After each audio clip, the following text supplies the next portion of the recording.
মুরলির তারিখ 13 মে 2024। ওম শান্তি। মধুবন থেকে বাপদাদা বলছেন, মিষ্টি বাচ্চারা, তোমরা এখানে মনুষ্য থেকে দেবতা হওয়ার টিউশন নিতে এসেছ, কুড়ি থেকে হিরে তুল্য তৈরি হচ্ছ। প্রশ্ন, বাচ্চারা, তোমাদের এই পড়াশোনার জন্য কোনো খরচা লাগে না কেন? উত্তর, কারণ তোমাদের বাবাই হলেন টিচার। বাবা বাচ্চাদের থেকে খরচ কেমন করে নেবেন? বাবার সন্তান হয়েছ, কোলে এসেছ, তাতেই অবিনাশী উত্তরাধিকার পাওয়ার অধিকারী হয়ে গেছ। বাচ্চারা, তোমরা বিনা খরচে কুড়ি থেকে হিরে তুল্য দেবতা হয়ে যাও। ভক্তিতে তীর্থযাত্রা করে, দান পুণ্য করে, তাতে শুধু খরচই খরচ। এখানে তো বাবা বাচ্চাদের রাজত্ব দেন, সম্পূর্ণ অবিনাশী উত্তরাধিকার বিনামূল্যে দেন। পবিত্র হও আর অবিনাশী উত্তরাধিকার নাও। ওম শান্তি। বাচ্চারা জানে যে আমরা হলাম স্টুডেন্ট, বাবার স্টুডেন্টস। তোমরা কি পড়ছ? আমরা মনুষ্য থেকে দেবতা হওয়ার টিউশন নিচ্ছি। আমরা আত্মারা পরমপিতা পরমাত্মার কাছ থেকে টিউশন নিচ্ছি। এখন বুঝতে পেরেছি যে জন্মজন্মান্তর ধরে নিজেকে দেহ মনে করেছি, আত্মা নয়। লৌকিক পিতা তো টিউশনের জন্য অন্য জায়গায় পাঠিয়ে দেয়, সদ্গতির জন্য অন্য স্থানে পাঠিয়ে দেয়। বাবা বৃদ্ধ হলে তখন আবার তার বানপ্রস্থে যাওয়ার ইচ্ছা হয়, কিন্তু বানপ্রস্থের অর্থ কি তা কেউ জানে না। বাণীর ঊর্ধ্বে অর্থাৎ ওপারে আমরা কিভাবে যেতে পারি তা বুদ্ধিতে ঢোকে না। এখন তো আমরা পতিত। তোমরা আত্মারা যেখান থেকে এসেছ সেখানে তোমরা পবিত্র ছিলে। এখানে এসে নিজ নিজ পার্ট প্লে করতে করতে পতিত হয়ে গেছ। এখন পুনরায় পবিত্রকে বানাবে? আহ্বানও করে, হে পতিত পাবন। গুরুকে তো কেউই পতিত পাবন বলতে পারে না। লোকেরা গুরু করে, তথাপি একজনের প্রতি সম্পূর্ণ দৃঢ় বিশ্বাস না থাকার কারণে যাচাই করে, এমন যদি কোনো গুরু পাওয়া যেত যে আমাদের নিজেদের ঘর বা বানপ্রস্থ অবস্থায় পৌঁছে দিতে পারে, তার জন্য অনেক যুক্তি রচনা করে। যেখানেই শুনবে অমুকে খুব মহিমা, সেখানেই যাবে। আর যারা এই বৃক্ষের স্যাপলিং হবে, তোমাদের জ্ঞানের তীর তাদের ঠিক লেগে যাবে। তারা মনে করে এ তো পরিষ্কার কথা, তোমরাই সঠিকভাবে বানপ্রস্থ অবস্থায় যাও, তাই না? এ কোনো বড় কথা নয়। টিচারের কাছে স্কুলে পড়ানো কোনো বড় কথা নয়। ভক্তরা কি চায় তাও কেউ জানে না। এখন তোমরা বাচ্চারা ড্রামার এই চক্রকে ভালোমতো জেনে গেছ। তোমরা বোঝো যে সদা বাবাই যথার্থ উত্তরাধিকার দিয়েছেন, যা এখনও আবার দিচ্ছেন। তোমরা আবার সেই অবস্থাতেই পুনরায় আসবে। বাচ্চারা, একমাত্র তোমরাই এ কথা বোঝো। তাই প্রথম মুখ্য বিষয় হল পবিত্র হওয়ার জন্য বাবাকে স্মরণ করতে হবে। লৌকিক পিতাকে তো সকলেই স্মরণে রাখে, আর পারলৌকিক পিতাকে জানেই না। এখন তোমরা বুঝতে পেরেছ যে নিজেকে আত্মা নিশ্চয় করে বাবাকে স্মরণ করা যেমন অতি সহজ, আবার কঠিন থেকে কঠিনও। আত্মা অতি ক্ষুদ্র স্টার, বাবাও একটি স্টার। তিনি হলেন সম্পূর্ণ পবিত্র আত্মা, আর এ হল সম্পূর্ণ অপবিত্র। সম্পূর্ণ পবিত্রের অর্থাৎ পরমাত্মার সঙ্গেই সর্ববাস। সে তো একজনের সঙ্গ করলেই পাওয়া যেতে পারে। সঙ্গ তো অবশ্যই চাই। আবার কুসঙ্গ পাওয়া যায় 5 বিকাররূপী রাবণের। তাদের বলা হয় রাবণ সম্প্রদায়। তোমরা এখন রাম সম্প্রদায়ে ভুক্ত হচ্ছ। তোমরা যখন রাম সম্প্রদায়ের হয়ে যাবে তখন এই রাবণ সম্প্রদায় থাকবে না। বুদ্ধিতে এই জ্ঞান রয়েছে। রাম বলা হয় ভগবানকে। ভগবানই এসে রামরাজ্য স্থাপন করেন, অর্থাৎ সূর্যবংশীয় রাজ্য স্থাপন করেন। রামরাজ্য বলা যাবে না, কিন্তু বোঝাতে সহজ হয়। রামরাজ্য আর রাবণ রাজ্য বাস্তবে হল সূর্যবংশীয় রাজ্য। তোমাদের একটি ছোট বই আছে, হিরেতুল্য জীবন কিভাবে তৈরি হবে। বাস্তবে হিরেতুল্য জীবন কাকে বলে শুধু তোমরা ছাড়া অন্য মানুষেরা কি এ কথা জানে? তাই লেখা উচিত হীরের মতো দেবতুল্য জীবন কিভাবে হবে। দেবতা শব্দটি যুক্ত করা উচিত। তোমরা অনুভব করো যে আমরা হীরে তুল্য জীবন এখানেই তৈরি করছি। শুধু বাবা ছাড়া আর কেউই তৈরি করতে পারে না। বই তো খুব ভালো, তাতে শুধু এই দেবতা শব্দটি যুক্ত করো। তোমরা আসুরি করিতুল্য জন্ম থেকে দৈবী হীরেতুল্য জন্ম সেকেন্ডে প্রাপ্ত করতে পারো, কোনো পয়সা কড়ি খরচা না করেই, অর্থাৎ বিনামূল্যে। বাচ্চা বাবার কোলে জন্ম নেয় আর অবিনাশী উত্তরাধিকার পাওয়ার অধিকারী হয়ে যায়। বাচ্চাদের কোনো খরচ লাগে কি? কোলে আসা আর অবিনাশী সম্পদের উত্তরাধিকারী হয়ে যাওয়া। খরচা তো বাবা করেন, নাকি বাচ্চারা? এখন তোমরা কি খরচ করছ? বাবার বাচ্চা হতে গেলে কি খরচা লাগে? না। যেমন লৌকিক পিতার সন্তান হতেও কোনো খরচা লাগে না। এখানে তো বাবা স্বয়ং বসে পড়ান আর পড়িয়ে তোমাদের দেবতা বানিয়ে দেন। তোমরা তো কোনো ছোট বাচ্চা নও, বড়। বাবার হয়ে গেলে বাবা রায় অর্থাৎ পরামর্শ দেন, তোমাদেরকেই নিজেদের রাজধানী স্থাপন করতে হবে। তাই এখানে পবিত্র অবশ্যই হতে হবে। খরচ তো কিছুই লাগে না। গঙ্গায় স্নান করতে যায়, তীর্থস্থানে যায়, তখন খরচা তো করতেই হবে, তাই না? বাবার প্রতি দৃঢ় বিশ্বাস এসেছে, তার জন্য কি তোমাদের কিছু ব্যয় করতে হয়েছে? সেন্টারে তোমাদের কাছে যারা আসে, তোমরা তাদের বলো যে এখন অসীম জগতের পিতার কাছ থেকে অবিনাশী উত্তরাধিকার নাও আর বাবাকে স্মরণ করো। তিনি তো পিতা হন, তাই না? বাবা স্বয়ং বলেন যে আমার অবিনাশী উত্তরাধিকার যদি তোমাদের চাই তাহলে পতীত থেকে পবিত্র হতেই হবে, তবেই পবিত্র বিশ্বের মালিক হতে পারবে। তোমরা এও জানো যে বাবা বৈকুণ্ঠ স্থাপন করেন। সমজদার বাচ্চারা সঠিকভাবে বোঝে। ওই লৌকিক পড়াশোনায় কত ব্যয় হয়, এখানে খরচা তো কিছুই নেই। আত্মা বলে আমি অবিনাশী, এই শরীর বিনাশ হয়ে যাবে, সন্তানাদি সবকিছুই বিনাশ প্রাপ্ত হবে। আচ্ছা, তাহলে এত যে টাকা পয়সা জমা করেছ সেগুলো কি করবে? কিছু চিন্তা তো রয়েছে, তাই না? কেউ যদি ধনবান হয়, মনে করো তার আর কেউ নেই, জ্ঞান প্রাপ্ত করার পর মনে করে এই অবস্থায় সে এই টাকা পয়সা কি করবে? পড়া হল সোর্স অফ ইনকাম, অর্থাৎ উপার্জনের উৎস। বাবা আব্রাহাম লিঙ্কন নামে এক ব্যক্তির কথা বলেছিলেন, যে অত্যন্ত গরিব ছিল। রাত্রি জেগে পড়াশোনা করত। পরে পরে এত হুঁশিয়ার হয়ে গিয়েছিল যে সে আমেরিকার প্রেসিডেন্ট হয়ে গিয়েছিল। কিছু খরচ করতে হয়েছিল কি? কিছুই না। অনেকেই আছে যারা অত্যন্ত গরিব, তাদের কাছ থেকে সরকার পড়াশোনার জন্য কোনো পয়সা নেয় না। এমন অনেকেই পড়ে, তারাও বিনামূল্যে পড়ে প্রেসিডেন্ট হয়ে যায়, কত বড় পদ প্রাপ্ত করে। এই গভর্নমেন্টও কোনো মূল্য নেয় না। বোঝে যে এই দুনিয়ায় তো সকলেই গরিব। যদিও কত ধনবান, লাখপতি, ক্রোড়পতি রয়েছে, তারাও বলে আমরা গরিব, আমি তাদের ধনবান বানাই।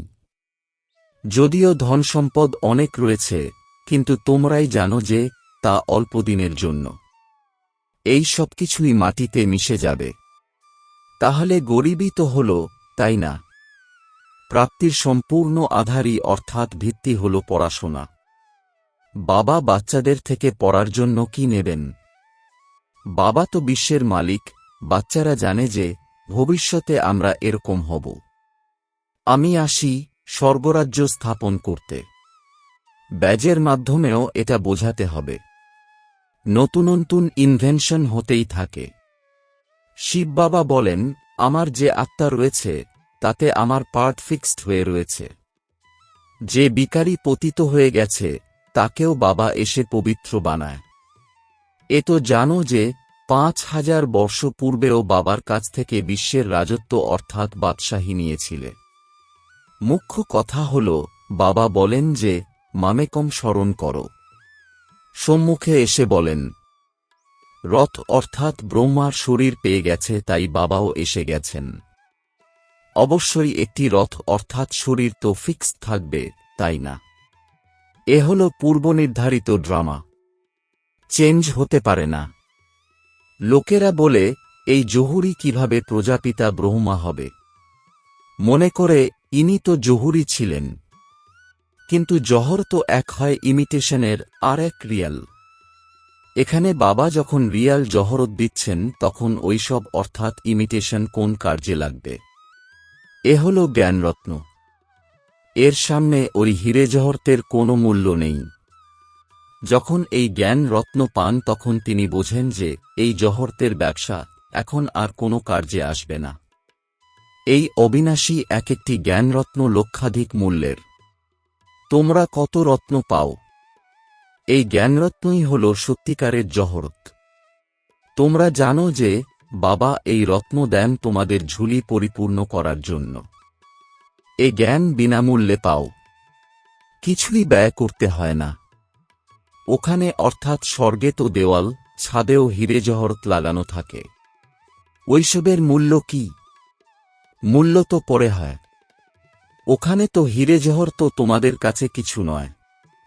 এতে তো বাচ্চাদের নিশ্চয় হওয়া উচিত। বাবা বুঝিয়েছেন যে এ হল রূপ অর্থাৎ জ্ঞানী, আবার বসন্ত অর্থাৎ যোগী। বাবার রূপ তো অতি ক্ষুদ্র, তাঁকে জ্ঞানসাগর বলা হয়। এ হল জ্ঞানরত্ন, যার প্রাপ্তিতে তোমরা অনেক ধনবান হবে। এছাড়া কোনো অমৃত বা জল ইত্যাদির বর্ষা হয় না। পড়ার মধ্যে জলের কোনো ব্যাপার নেই। পবিত্র হওয়ার সঙ্গে খরচের কোনো কথা নেই। তোমরা এখন বিবেক বুদ্ধি সম্পন্ন হয়েছ। তোমরা বোঝো যে একমাত্র পরমপিতাই হলেন পতিতপাবন। তোমরা নিজেদের যোগবল দ্বারা পবিত্র হচ্ছ। তোমরা জানো যে আমরা পবিত্র হয়ে পবিত্র দুনিয়ায় চলে যাব। এখন সঠিক কোনটা, এটা না ওটা, এই সমস্ত কথায় বুদ্ধির চিন্তন চলা উচিত। এই ভক্তির পার্ট ও ড্রামায় নির্ধারিত। বাবা বলেন, এখন তোমাদের পবিত্র হয়ে পবিত্র দুনিয়ায় যেতে হবে। যে পবিত্র হবে সেই যাবে। যারা এখানকার স্যাপলিন হবে তারা ঠিক বেরিয়ে আসবে। বাকিরা কি বুঝতে পারবে না বুঝতে পারবে না, তারা তো পাঁকেই অর্থাৎ কাদাতে আটকে থাকবে। পরে যখন শুনবে তখন বলবে যে, ওহো প্রভু, তোমার লীলা, তুমি পুরানো দুনিয়াকে কিভাবে নতুন করো। তোমাদের এই জ্ঞান সংবাদপত্রের মাধ্যমে অনেকেই পড়বে। বিশেষ করে এই লক্ষ্মীনারায়ণের চিত্র সংবাদপত্রে দিয়ে দাও, আর লিখে দাও, শিব বাবা প্রজাপিতা ব্রহ্মার দ্বারা পড়িয়ে আমাদের স্বর্গের মালিক অর্থাৎ লক্ষ্মীনারায়ণ বানিয়ে দেন। কিভাবে? স্মরণের যাত্রার মাধ্যমে। স্মরণ করতে করতে তোমাদের জং বেরিয়ে যাবে। তোমরা দাঁড়িয়ে দাঁড়িয়ে সকলকে এই রাস্তা বলে দিতে পারো যে, বাবা বলেন, মামেকম স্মরণ করো আর নিজেকে আত্মা নিশ্চয় করো। বারংবার স্মরণ করিয়ে দেখো যে তাদের চেহারায় কিছু পরিবর্তন হচ্ছে কি, নয়ন কি জ্বলে ভরে উঠছে। তখন বুঝবে যে বুদ্ধিতে ঢুকেছে। সর্বপ্রথমে এই একটি কথাই বোঝাতে হবে। 5000 বছর পূর্বেও বাবাই বলেছিলেন যে মামেকম স্মরণ করো। শিব বাবা এসেছিলেন তবেই তো শিব জয়ন্তী পালন করা হয়, তাই না? ভারতকে স্বর্গে পরিণত করার জন্য এ কথাই বুঝিয়েছিলেন যে মামেকম স্মরণ করো, তবেই তোমরা পবিত্র হয়ে যাবে। ছোট ছোট কন্যারাও এভাবেই বসে বোঝাও। অসীম জগতের পিতা শিব বাবা এভাবেই বোঝান। বাবা এই অক্ষরটি অতি সুমিষ্ট। বাবা আর আশীর্বাদ, এতটুকু নিশ্চয়তা তো বাচ্চাদের থাকতে হবে। এ হল মনুষ্য থেকে দেবতা হওয়ার বিদ্যালয়। দেবতারা হয় পবিত্র। এখন বাবা বলেন, নিজেকে আত্মা সুনিশ্চিত করে আমাকে স্মরণ করো, মনমনা ভব। অক্ষরটি তো শুনেছ, আর যদি না শুনে থাকো তাহলে বাবা শুনিয়ে দেন। বাবা বলেন, আমিই পতিতপাবন, আমাকে স্মরণ করলেই তোমাদের মধ্যেকার খাদ বেরিয়ে যাবে আর তোমরা শতপ্রধান হয়ে যাবে। এতেই পরিশ্রম হয়। জ্ঞানের ক্ষেত্রে তো সকলেই বলে যে খুব ভালো, জ্ঞান ফার্স্ট ক্লাস, কিন্তু প্রাচীন যোগের কথা কেউ জানেই না। পবিত্র হওয়ার কথা তো তোমরা শোনাও, তাও বোঝে না। বাবা বলেন, তোমরা সব পতিত তমপ্রধান হয়ে গেছ। এখন নিজেকে আত্মা নিশ্চয় করে আমাকে স্মরণ করো।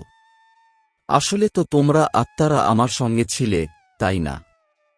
আমাকে তোমরা স্মরণও করো যে, ও গডফাদার এসো। এখন আমি এসেছি, তোমরা আমার মতে চলো।